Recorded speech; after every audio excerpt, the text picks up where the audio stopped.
주를 멀리 떠났다 이제 옵니다. 나 죄의 길에 시달려 주여 옵니다.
나 이제 왔으니 내 집을 찾아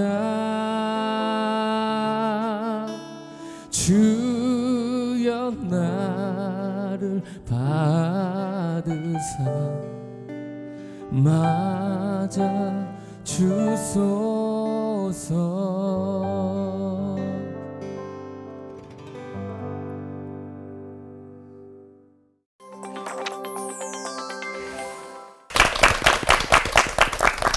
세상 풍파에 시달리다가 주님 앞에 온 성도들이 기도할 때 가장 많이 쓰는 말 주시옵소서 저 말이 아닐까 싶은데요.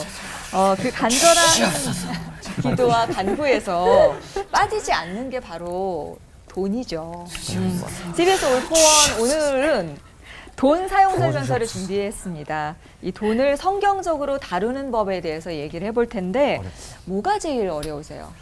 일단 뭐가 제일 어렵냐면 기도할 때 주시옵소서 하면 안 되고 주시옵소서 네, 이게 제일 어렵고 사실은 이제 제 자신한테 분명히 하나님이 은성아 하늘에 나는 새와 이 땅의 들풀과 이 꽃들도 하나님이 먹이시는데 하물며 너일까 보냐.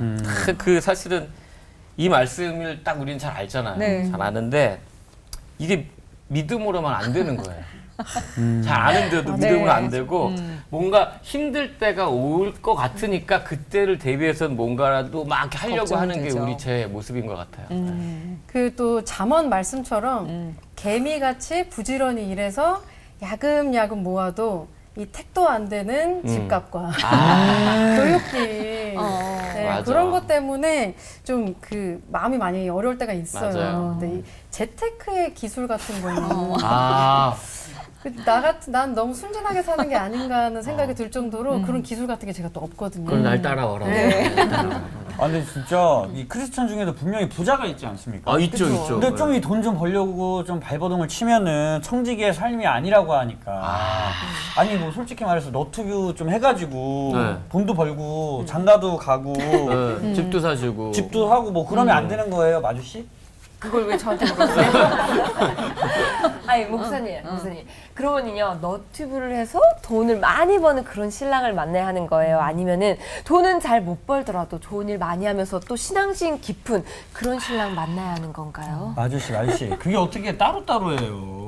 예? 돈도 잘 벌어야 좋은 일도 많이 하고 그렇지. 11조도 하고 돈 잘 보고 신앙 좋은 그렇지. 사람. 예. 그러니까 하나님도 더 잘 믿고 이게 뭐가 나쁩니까? 맞아. 아니 가난도 죄가 될 수 있다고 했잖아요. 아, 맞아. 그렇죠, 목사님. 맞죠? 네. 가난이 죄가 된다는 얘기에 대해서 어떻게 생각하세요? 가난이 죄가 되는 게 아니라 왜 가난해졌느냐에 따라서 죄가 될 수도 있고 아닐 수도 있죠. 그러니까 돈이 없어도 불행하지만 않으면 불편할 수는 있지만 불행하지 않으면 되는데 별로 행복하게 안 보여요. 왜냐면 돈이 많거든요. 돈이 많거든요. 그래서. 저는 이제 그 사람이 선택을 하면서 살아가야 되는데 뭐 돈을 선택할 것이냐, 자존심을 선택할 것이냐 할 때 그 은총을 선택하면 하나님의 은혜를 받으면 돈 문제 또 어떤 명예 문제가 다 해결이 된다고 보기 때문에 사실은 뭐니 해도 돈에 관심이 가지만 뭐니 해도. 은혜를 먼저 있는 쪽으로 선택을 해야 이게 풀려가지 않느냐 이렇게 생각합니다. 가난이 죄라는 말은 좀 안 맞는 것 같고요. 목사님 어떤 가난이냐? 그럼요. 게으름으로 인한 가난이라는 책에 맞아. 맞아. 네. 시작부터 열띠게 지금 공감을 하고 있는데요. 오늘 올포원 한 편을 보시면 돈 사용 설명서에 대해서 제대로 섭렵할 수 있으실 겁니다. 목사님들 설교부터 들어볼 텐데요. 먼저 김관성 목사님부터 시작해 주시겠습니다.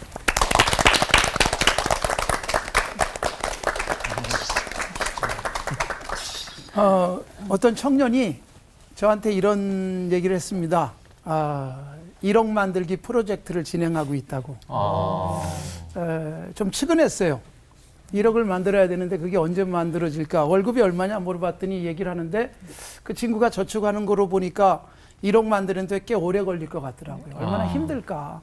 물론 또 뭐 하루하루 이렇게 차곡차곡 쌓이는 것 때문에 행복할 수 있겠지만 그런데 그 청년은 1억 만들기 프로젝트였지만 어떤 분은 10억 만들기 프로젝트를 하는 거예요. 10억을 반드시 모아야 되겠다.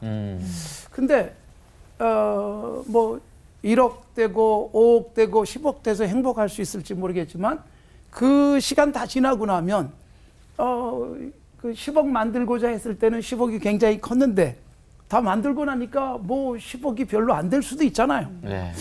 그래서 제가 오늘 돈과 관련돼서 말씀을 나누면서 생각하는 건 그런 거예요. 바울 사도가 디모데에게 부하려고 하는 자는 온갖 올무에 걸리고 결국은 내 스스로를 찌르고 내가 불행해진다. 그렇게 말씀을 하고 있거든요. 그러니까 얼마 만들자. 이게 목적이 되어지면 안 된다는 거죠. 그러니까 돈을 모으더라도 10억이 목적이 아니라 뭘 하고 싶은가? 내 인생을 어떻게 살고 싶은가? 그러니까 거룩한 목적이 설정되면 하나님께서 그 목적을 이룰 수 있도록 돈도 주실 수 있다. 그리고 그런 거룩한 목적, 정말 아름답고 건강한 목적이 설정되면 지혜도 생겨요. 그 일을 이루려면 돈이 얼마 필요하니까. 그래서 돈 계산하는 게 아니라 열심히 살게 되죠. 살다 보니까 돈이 뒤따라오는 것이죠. 우리는 돈이 목적이 되면서 불행해지는 경우들이 참 많습니다. 돈은 목적이 아니라 결과되어져야 된다. 돈이 내 뒤를 따라와야지. 그리고 돈이 열심히 산 결과로서 주어져야지. 돈을 위해서 열심히 뛰고 열심히 살다가 그래서 돈은 가졌는데 결국 쓸 새도 없이 때로는 돈 만져보지도 못한 채 사라지기도 한단 말이죠. 성경에 부자들이 나와요. 복받은 사람들이에요. 그리고 구약 성경을 읽어보시면 이 부가 복 중에 하나처럼 우리에게 읽힐 수 있습니다. 그러나 부를 만들어가는 과정만큼은 건강하셔야 됩니다. 자, 여러분 성경에 나오는 욥은 굉장히 큰 부자였던 것으로 우리가 알고 있지 않습니까? 그리고 다윗도 엄청난 부자였습니다. 다윗이 죽기 전에 성전 건축을 위해서 헌금을 하는데 우리는 상상할 수 없을 만큼 헌금을 했어요. 그렇게 큰 부자가 되어진 것이 욥이든 다윗이든 과연 부자 되고자 하는 욕망을 가졌었을까? 이 부분은 성경은 분명하게 보여줍니다. 창세기로 가면 믿음의 사람들, 창세기의 대표적인 아브라함, 이삭, 야곱 다 부자였어요. 근데 재밌는 게 아브라함이나 이삭, 아버지가 부자니까 아들도 부자가 되고 또 그 아들도 부자가 됐는가라면 그렇지가 않아요. 아브라함이 굉장히 부자였는데 이삭은 가만 앉아서 아버지의 재산을 물려받아서 부자가 된 게 아니라 아브라함도 열심히 농사했더니 100배를 거뒀고 뭐 그러면서 부자가 되는 모습이 나와요. 그러니까 부의 세습이 아니라 자기가 열심히 일한 결과로서 부를 누리게 됩니다. 이삭의 아들 야곱은 아예 아버지를 떠나요. 지팡이 하나 가지고 객지로 가서 살아요. 아버지에게 전혀 도움도 받지 않았어요. 그런데 부가 그의 손에 쥐어져요. 그런데 보세요. 이 아브라함, 이삭과 야곱의 재밌는 차이점이 하나 있어요. 아브라함과 이삭은 돈을 벌기 위해서 애쓴 흔적은 없어요. 그냥 열심히 살았어요. 그 결과로 부를 하나님이 얻게 하셨다. 하나님이 뭐 그런 이상들도 보여주셨으니까. 그런데 야곱의 경우는 독특해요. 야곱은 하나님께서 어머니 뱃속에서부터 은혜를 주셨지만 살아가는 과정이 치열해요.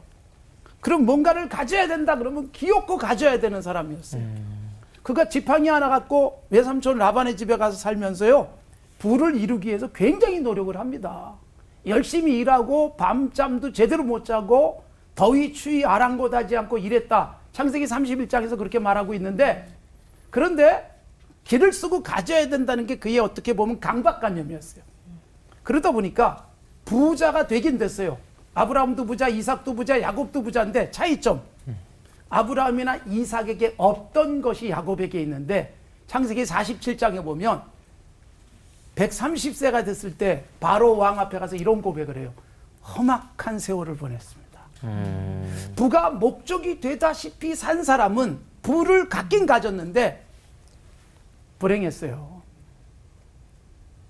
그러니까 부는 결과되어줘야 될 것이지 목적 삼아서 부를 이루려고 하면 그 과정 자체가 힘들고 고달플 수 있고, 그리고 갖고 난 다음에 그것이 진정한 만족을 줄 수 있는가에 대해서는 의심스럽다는 것입니다. 여러분, 정직하게 열심히 착하게 살았는데 그러다 보니까 하나님이 지혜도 주시고, 그러다 보니까 경영에 있어서 하나님이 좋은 길들 열어주셔가지고 뒤에 부가 따라오는 복을 누리시게 되기를 바랍니다. 아멘. 하나님 아버지 감사합니다. 우리에게 있어서 돈, 건강한 가치를 가지고 혹시라도 돈에 끌려다니는 삶이 아닌 선을 추구하고 열심히 정직하게 살았더니 하나님이 주시는 결과로서의 부를 누리는 우리 성도들 되게 하여 주시옵소서. 아멘. 예수님의 이름으로 기도드리옵나이다. 아멘. 아멘.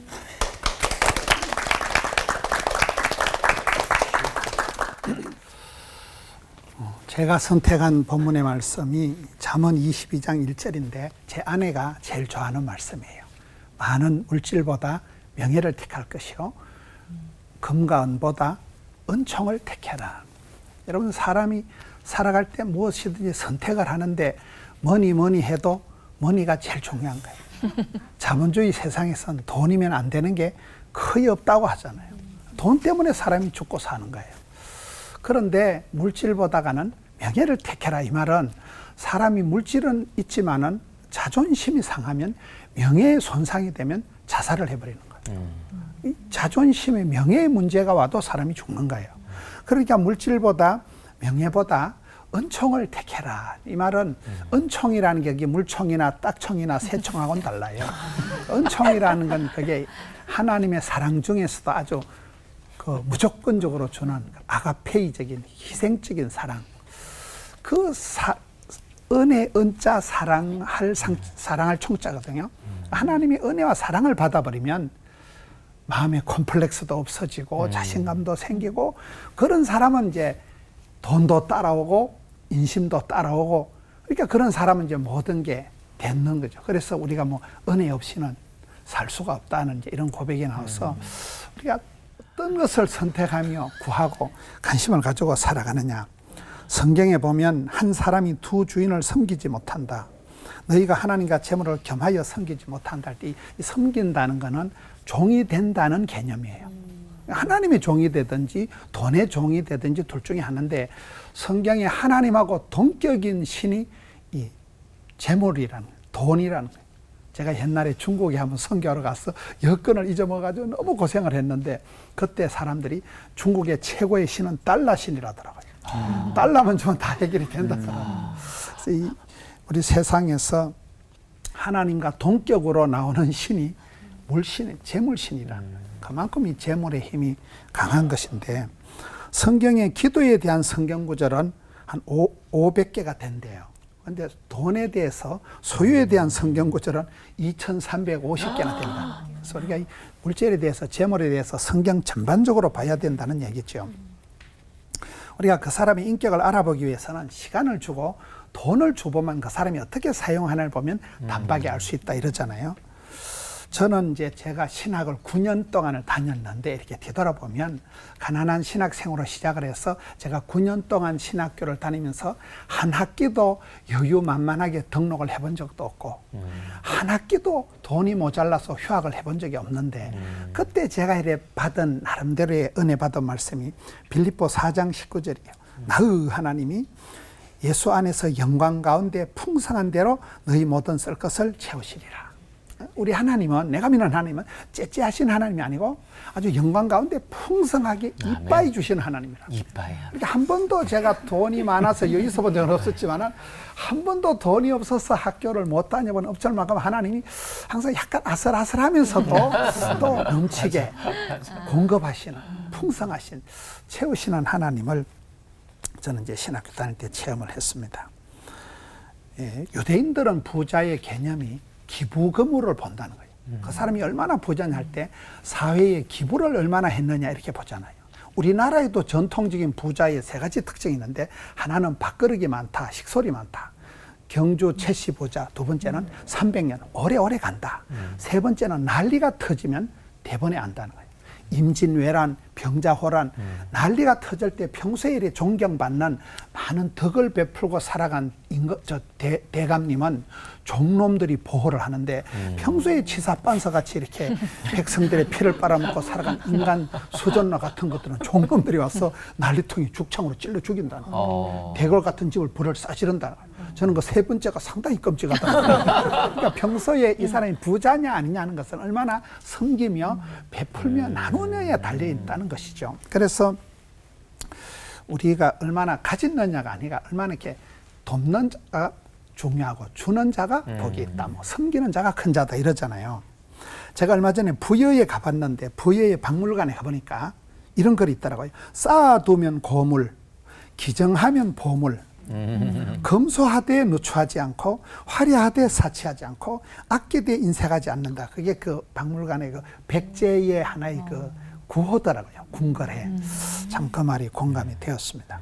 우리가 얼마나 복을 받았느냐가 아니라 이걸 얼마나 이렇게 나누느냐가 그 사람의 부의 개념이 되는 거죠.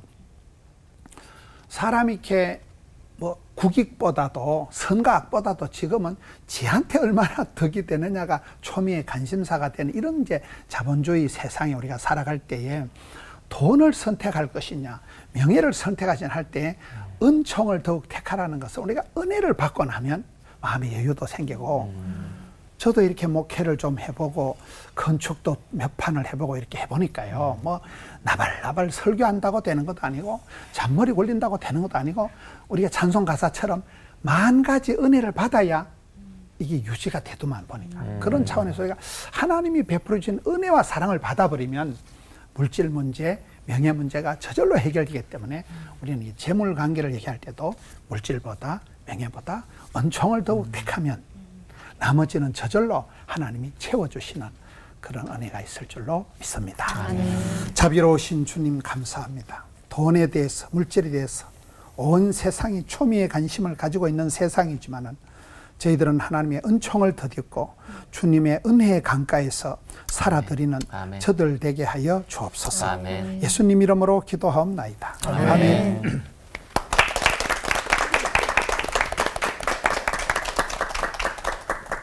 크리스천들이 가져야 하는 성경적 물질관은 과연 무엇일까? 돈은 선물인 동시에 유혹입니다. 성경이 돈에 대해서 이렇게 조직적으로 이렇게 일관된 가르침을 주고 있지는 않아요. 아까 목사님 돈에 관한 본문이 엄청 많다 그랬는데 정리가 안 돼 있는데요. 이렇게 정리해 볼 수 있을 것 같습니다. 성경은 돈에 대해서 긍정적인 측면과 부정적인 측면을 함께 말해줍니다. 그래서 돈은 종종 축복의 표현이에요. 하나님의 선물입니다. 좋은 면입니다. 그런데 돈을 사랑함이 일만하게 뿌리가 된다라고도 말합니다. 그래서 돈은 하나님의 축복이면서 동시에 우상이 될 수도 있습니다. 돈은 어두운 면이 있고 밝은 면이 있습니다. 그래서 돈은 선물이면서 동시에 유혹이에요. 돈은 하나님과 경쟁하는 유일한 라이벌입니다. 유일한 라이벌 신이기도 해요. 돈은 중립적인 게 아니에요. 돈은 중립적인 물질도 아닙니다. 돈은 힘이 있어요. 힘 있잖아요. 돈은 파워입니다. 인류가 타락한 이후에 하나님과 가장 닮은 피조물이 있다면 그건 돈입니다.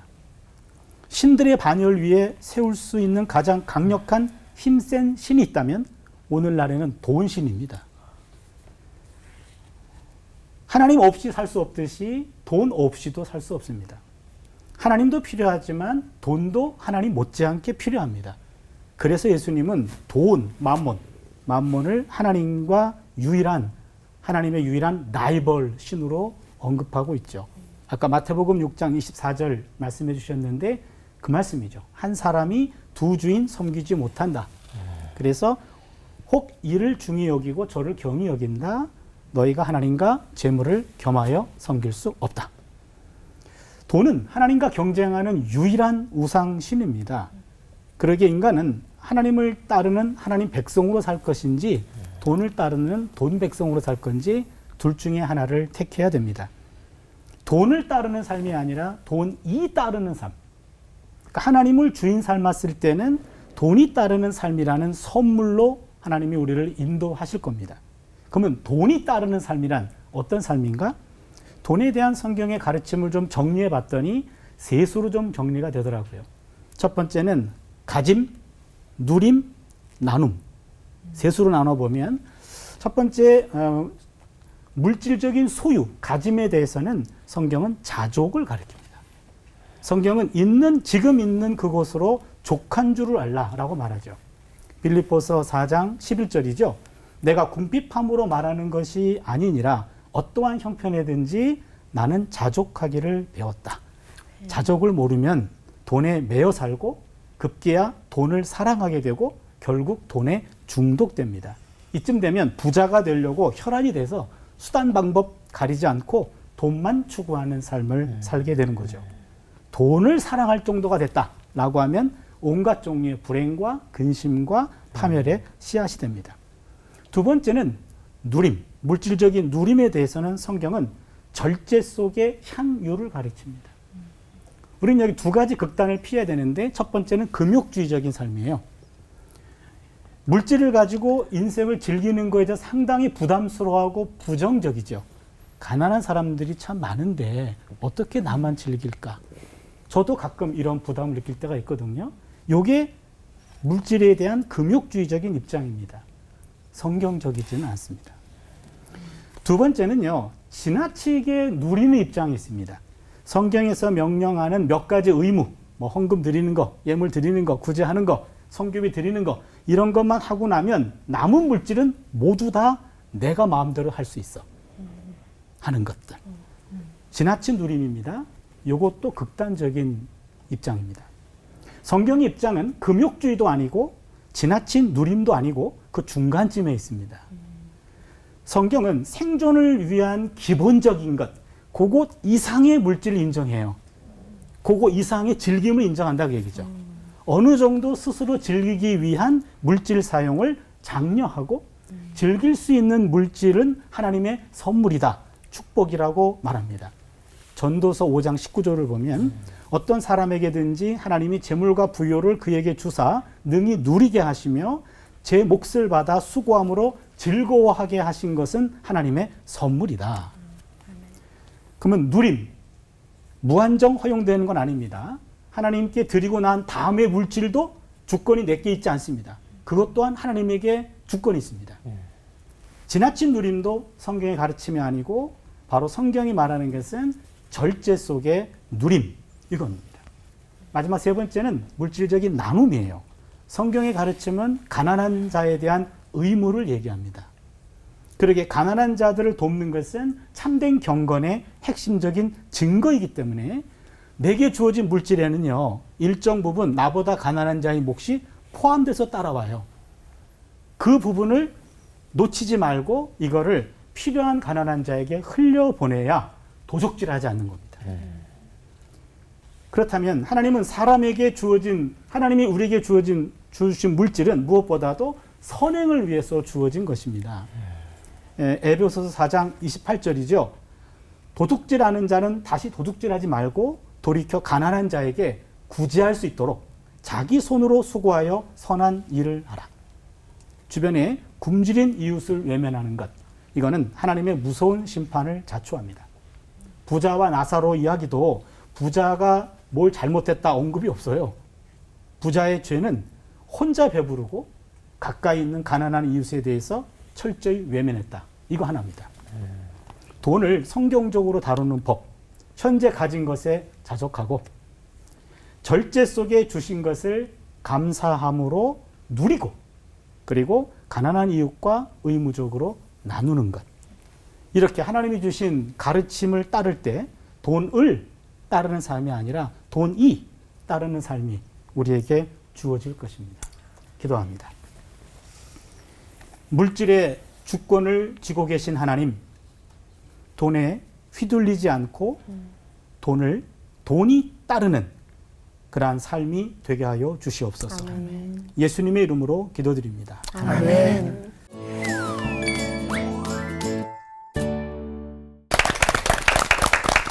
돈은 목적이 아니라 결과다. 돈을 따르지 말고 돈이 따라오게 해라. 그리고 하나님께서 맡기신 부요함을 즐기면서도 다른 이들의 사랑으로 돌보는 균형감을 잃지 말아야 한다라고 설교를 해주셨습니다. 알겠습니다. 그렇게 하겠습니다. 이렇게 하면 얼마나 좋겠습니까마는 돈 고민이 좀 복잡해야죠.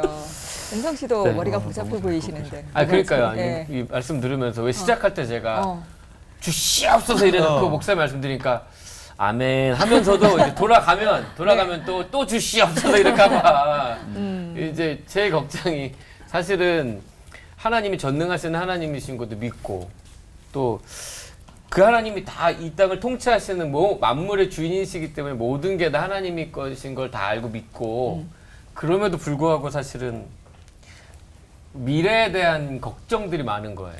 그걸 알면서도 불구하고 하나님이 먹이시고 입히신 거 알면서도 이렇게 재테크를 이렇게 해야 되는 거 아닌가.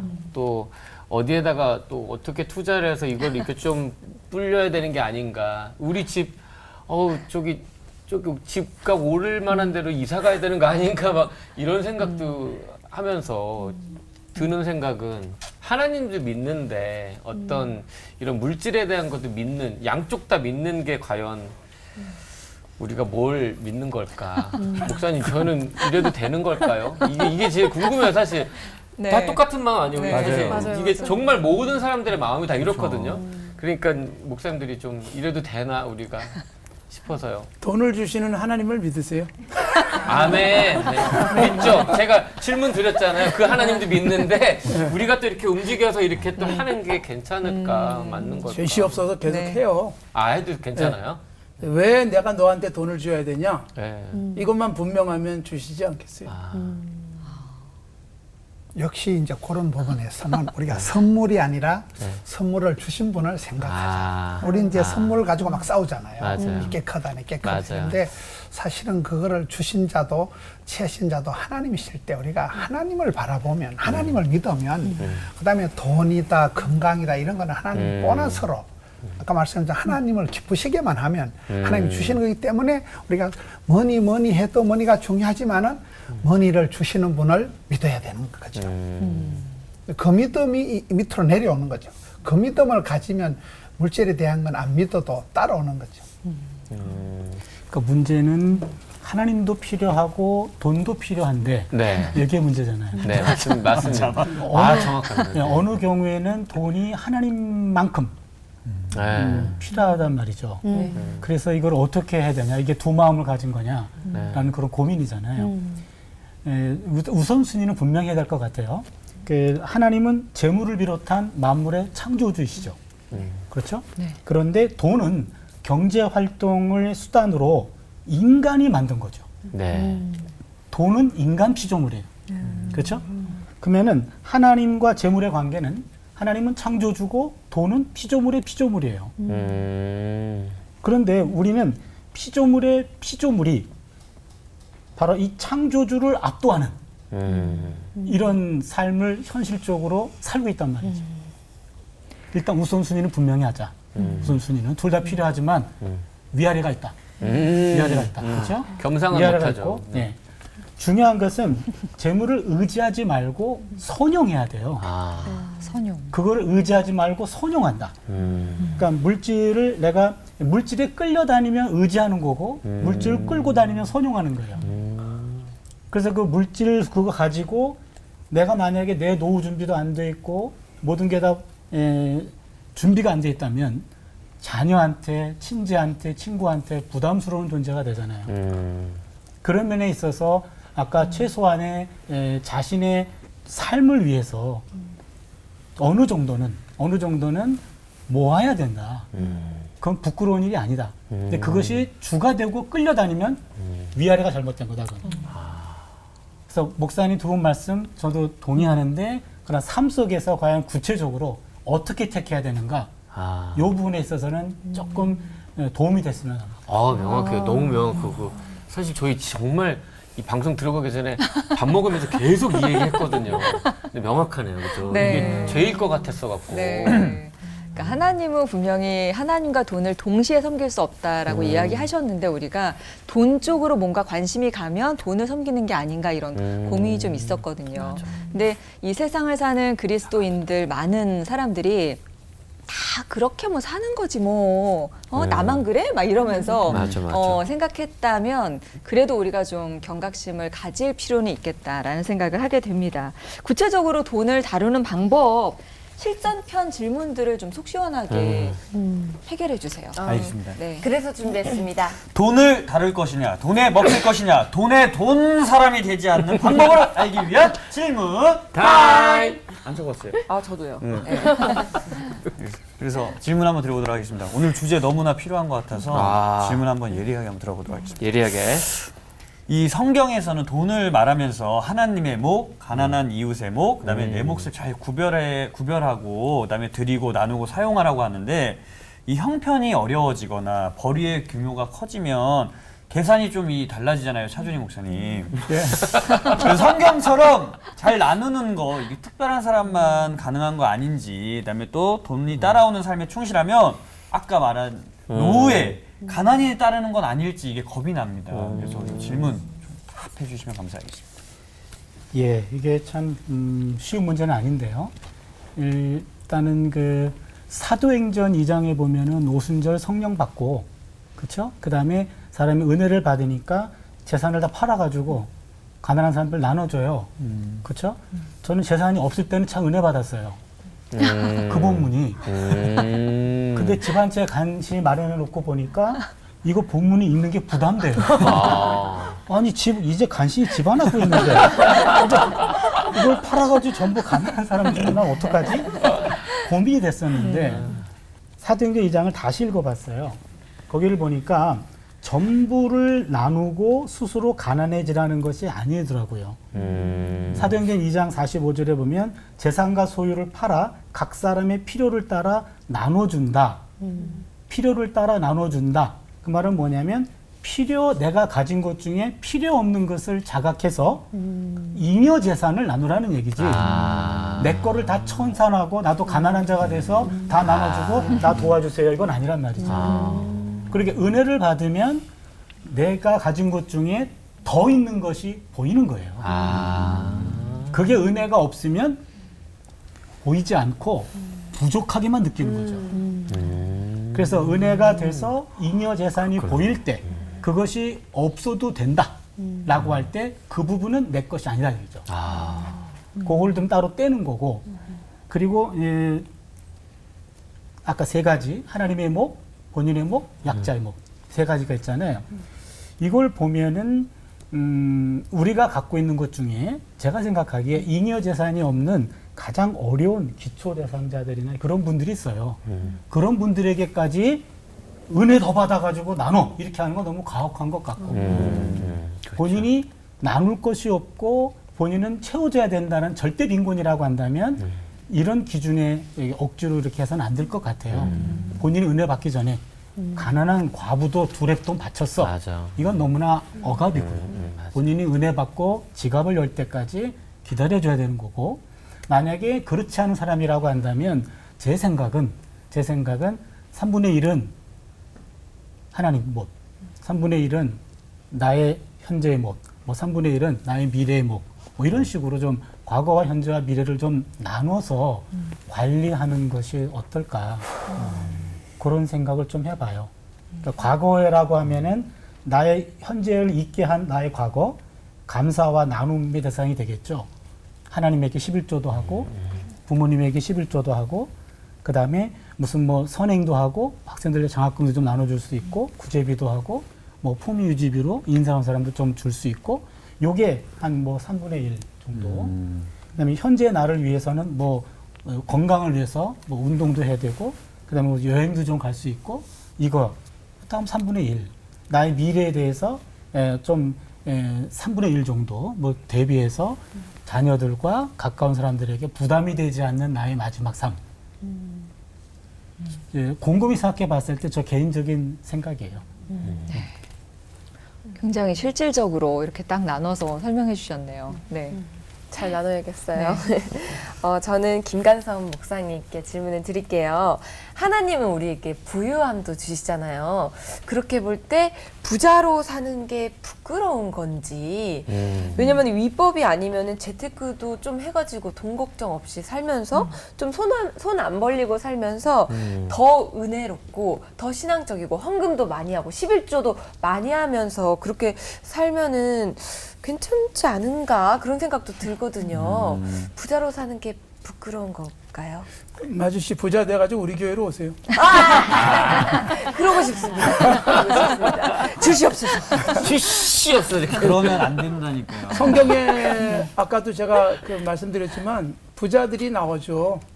그 부자들을 통해서 하나님이 큰 일들을 하셨고 예수님 당시에는 그 사실 예수님 따르는 제자들도 뭐 이렇게 부자가 아니었어요. 그리고 주변에 가난한 사람들이 많았어요. 근데 예수님에게 정말 필요할 때 부자가 나타나잖아요. 예수님의 장례를 치른 사람들이 부자들이었어요. 아리마대 사람 요셉 부자. 아주 결정적인 순간에 쓰여지잖아요. 내 부가 무엇을 위한 부인가가 중요한 것이지 부를 정죄하지 않습니다. 그리고 부는 하나님의 주시는 복 중에 하나로 성경이 말씀하고 있으니까. 그리고 내가 갖고 있는 돈을 갖다가 지혜롭게 경영 잘해가지고 돈을 키우는 것은 하나님이 우리에게 맡기신 사명이기도 해요. 예수님의 달란트 비유에서 나오지만 5달란트, 2달란트, 1달란트 이렇게 나오잖아요. 5달란트 받은 사람이 바로 가서 장사해서 5달란트를 또 남기고 2달란트 동일했어요. 한 사람이 책망받는데 1달란트 받은 사람이 아무것도 안 하고 가만히 있어가지고 1달란트 가져왔어요. 예수님의 표현에 의하면 악하고 게으른 종이에요. 그러니까 그냥 요거 하나 갖고 그대로 갖고 있는 것은 죄예요, 죄. 게으름이고. 앞에 5달란트나 2달란트는요, 바로 갔어요. 부지런했어요. 그리고 머리를 쓰고 장사하고 어떻게 하면 남길 수 있을 것인가를 연구해서 그래서 귀하게 쓰여질 수 있는 건 복이기 때문에 내가 하나님 앞에서 바르게 말씀 묵상하고 살아가면요, 돈을 늘릴 수 있는 방법도 생각나고, 그리고 선한 목적을 가지면 그 선한 목적을 이루고 싶은 것 때문에 어떻게 하든 내가 그 목적을 이룰 수 있는 힘을 갖게 되는 거기 때문에 부자 되기를 주저하지 마시기 바랍니다. 아멘. 아멘. 저는 김문우 목사님께 한번 질문 드려보도록 하겠습니다. 이 크리스찬들이 가장 갈등될 때가 있습니다. 인생의 중요한 선택이 왔을 때 재물보다는 명예를 택하기도 하는데 그런데 이 재물과 명예, 은과 금을 택하겠냐? 아니면 하나님을 택할래 하면 재물, 명예, 은과 금도 이거 하나님이 주시는 거 아닌가 하고 그냥 그거 택할래요 하거든요. 근데 왜 최고의 선택이 은총이라고 하는지 이게 너무나 궁금합니다, 목사님. 돈, 자존심, 은혜라는 게 다 사람이 죽고 사는 거예요. 돈 때문에도 사람이 죽어요. 자존심 상해서도 자살해버려요. 또 은혜를 못 받으면 그거는 사는 게 아니잖아요. 그런데 최종 선택 중에 선택은 뭐냐 할 때 돈은 있다가도 없고 없다가도 있고 내끼 내 거고 니끼 내 거고 돈이라는 이 존재가 사람을 환장을 하게 만들어요. 가난하기도 마옵시고 부하기도 마옵시고 아굴의 기도가 있는 사람은 있어서 또 괴롭고 없어서 없는 사람은 더 또 괴롭고 여기서 선택이라는 거는 포기를 전제하는 포기를 세 가지가 다 중요한데 세 개 다 있으면 좋은데 그래도 포기할 수 있는 게 뭐냐는 거죠. 돈은 포기를 하면 내려놓을 때마다 포기할 때마다 하나님 주시더라고요. 돈은 명예도 그런 거죠. 명예도 내가 주인 삼은 모든 것 내려놓고 내가 사랑했던 모든 것 내려놓으면 하나님이 주시는데 은혜를 못 받았다 이 말은 이건 모든 게 다 끝나는 거예요. 구약에 야곱이라는 사람이 아까도 그 야곱이라는 인간성 자체가 치사반사거든요. 야곱이라는 자체가 속이는 자요 사기꾼이요 막 험악한 세월을 살아오면서 쏟고 속이는 삶을 살아왔는데 야곱의 가정을 보면 본부인이 레아예요. 근데 레아는 완전히 못생기고 안 생기고 덜 생기고 그런데 이제 세컨드 라헬이 완전 예뻤거든요. 그럼 그 사기꾼 같은 야곱이 레아를 제껴버리고 세컨드 라헬을 막 7년을 수일같이 엄청 좋아한 거예요. 근데 하나님이 이제 레아를 보실 때 하는 말씀이 참 너는 내가 봐도 안 생겼다. 참 박복하다. 너는 남자 복이 없다. 네가 복을 못 받으니까 남자 복을 못 받으니까 내가 너에게 은총을 베풀어 주겠다. 은혜라는 게 그게 나와요. 은혜. 하나님만이 사랑받을 자격이 조건이 안 되네 그냥 주시는 거 은혜를 주시니까 우리가 결과적으로 봤을 때 마지막 야곱이 죽었을 때 합장된 거는 라헬이 아니고 레아예요. 그리고 또 그 축복권은 레아의 넷째 아들 금술이 안 자도 애는 계속 잘 태어나요. 그렇게 금술이 안 자도 신기한 일이네. 넷째 아들 유다에게서 다윗이 태어난 거거든요. 하나님은 공평하시다고 사람 복을 물질 복을 못 받은 레아에게 하나님의 복을 주시는 그걸 은총이라는 거예요. 은총을 택할지니라.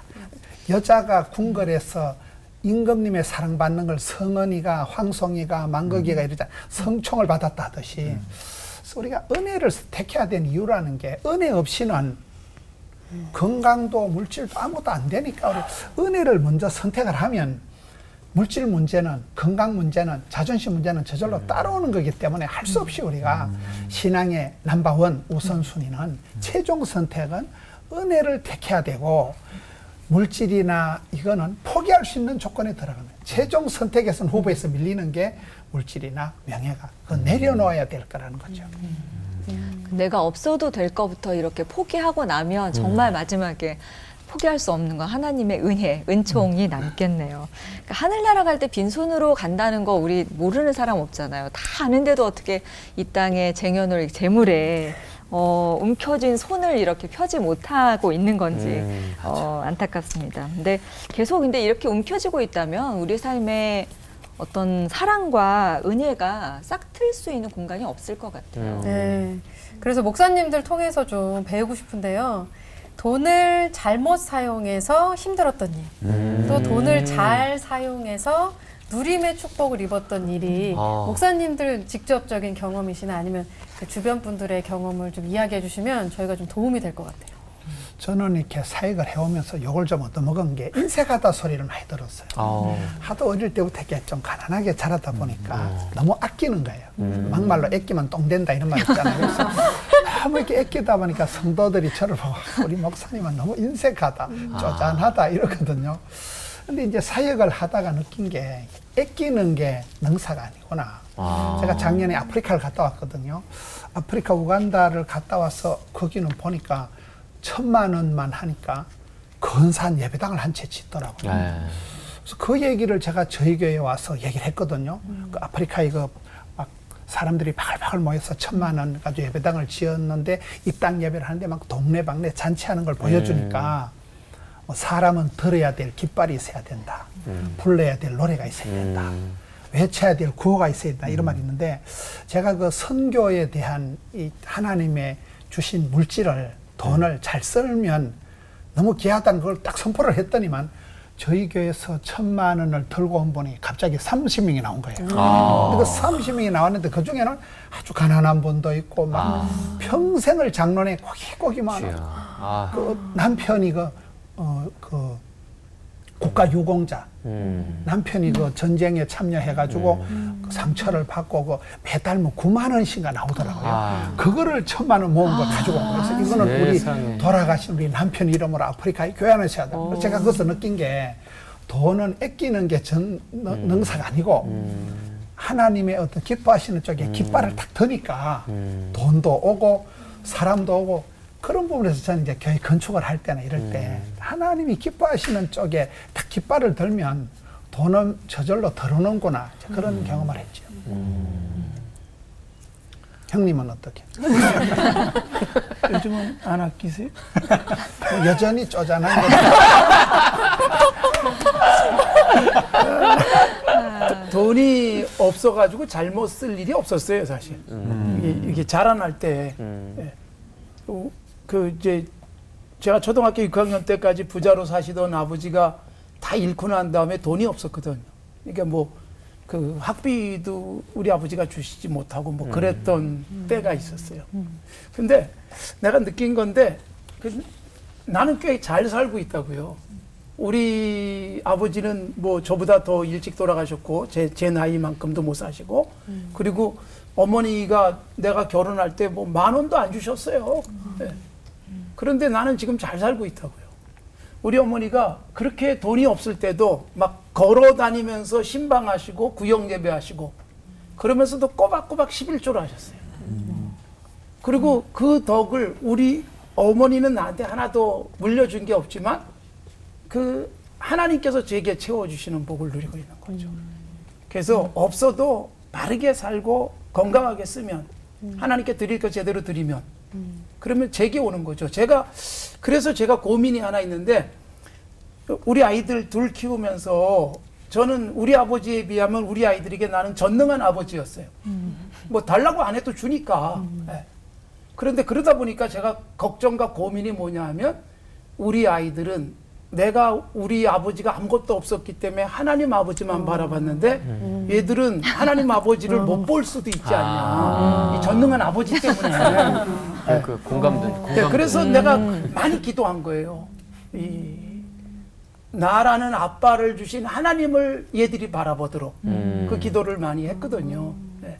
그러니까 우리가 아무리 힘들고 어려워도 하나님께 드릴 것 제대로 드리면서 살면 내가 아이들에게 물려주지 않아도 하늘 아버지께서 책임져 주신다. 이거는 제가 우리 집안에서 경험한 부분이다. 그런 고백을 합니다. 돈 잘못 사용해서 힘들었던 거. 예. 제가 32살에 박사학위를 받았고요. 33살에 교수가 됐어요. 와. 그러다 보니까 우리 동기들은 개척교회 할 때, 그리고 봉고차 몰고 다니고 힘들어할 때, 이때 나는 교수가 된 거죠. 그러다 보니까 이제는 목사님들은 은행 신용이 없어가지고 돈도 융자를 안 해주고 보증도 쓸 수가 없는데 우리 동기들 중에 유일하게 보증 쓸 수 있는 사람이 저예요. 그러다 보니까 대단한 우리나라에서 엄청난 건데 그거는. 불안하다. 잘못 사용한 거예요. 보증 얘기 나와서. 이제 한 20년쯤 넘었던 것 같은데 지금으로부터요. 예, 그래서 절친이었는데 이 교회 사역하는데 당장 보증이 좀 필요하다. 그래서 1,000만 원 그 당시 그래서 보증을 섰고 근데 아무런 문제가 없었어요. 그 다음에 더 필요하다 그래서 금액이 또 올랐죠. 이제 2,000만 원 이렇게 됐죠. 그래서 뭐 그냥 보증을 섰죠. 근데 이제 문제가 생겨가지고 이제는 그 친구는 사라졌고, 그 바람에 이제 2천의 빚이 이제 저한테 떨어진 거죠. 근데 그런 것 성경에 보증 서는 거에 대해서 성경이 그렇게 금한 것 같은데, 친구 목사인데 교회 일인데 힘든데 나밖에 할 수 없는데 어떻게 안 하냐. 다행히 아내랑 사전에 얘기했기 때문에 이혼을 안 당했죠. 그래서 아내는 지금도 뭐라 그러지만 당신이 허락했어. 이제 그런 것 해서 지금 돈 잘못 사용했다. 뭐 여러 개 많이 있지만 그 중에 하나로 또 액수가 더 커진 것도 있지만 그건 얘기했다가는 더 힘들 것 같고, 그리고 물질을 좀 선하게 사용해서 누림의 복을 받았던 건 있느냐. 지금 생각해 보니까 제가 93년에 학위를 마치고 와서 오고 갈 데가 없었거든요. 그래서 저희 어머님이 방 2칸짜리 전세 살았는데 남동생하고 어머니를 합방시키고 그 방에 저랑 아내랑 우리 큰딸하고 들어가서 거기서 이제 생활을 했던 거예요. 교수 되기 전에 교회 전도사하고 뭐 시간 강사하고 그때 수입이 한 100만 원쯤 됐는데 내가 그때 결단한 게 있거든요. 수입이 생기면 부모 11조를 하자. 하나님에게 11조하고 그다음에 우리 어머님 장인 장모님에게 그래서 10만 원씩. 그게 93년 9월 달부터. 그때 수입이 100만 원이었을 때. 그렇게 해서 지금까지 하고 있거든요. 지금은 액수가 올라갔죠. 하나님이 엄청나게 복을 주셔서 양가에 많은 11조가 부모 11조가 건너가지만 그래도 물질이 부족하진 않았거든요. 그래서 하나님께서 주신 감동대로 은혜 받은 대로 그래서 흘려보냈을 때 하나님이 이 사람은 괜찮네. 돈 잘 쓰네. 돈 잘 쓰네. 그래서 그것을 조금 이렇게 사랑해 주시는 것이 아닐까. 2가지만 말씀드리고 싶네요. 내게 들어온 것을 어떻게 흘려보낼 것인가, 오늘 어떻게 물꼬를 떠야 될 것인가 보시는 분들도 조금 감이 잡히실 것 같은데요. 돈의 주인도 세상 만물의 주인이신 하나님이시라는 걸 다시 한번 확인하면서 그분께 모든 걸 좀 의탁할 수 있는 그런 믿음이 우리에게 있었으면 좋겠습니다. 자, 오늘 끝인사는 주님이 믿고 맡기는 청지기들답게 외치면서 마치겠습니다. 네. 청지기답게. 네. 은과 금보다 하나님의 은총으로 하나 되는 시간. 올보. 수고하셨습니다.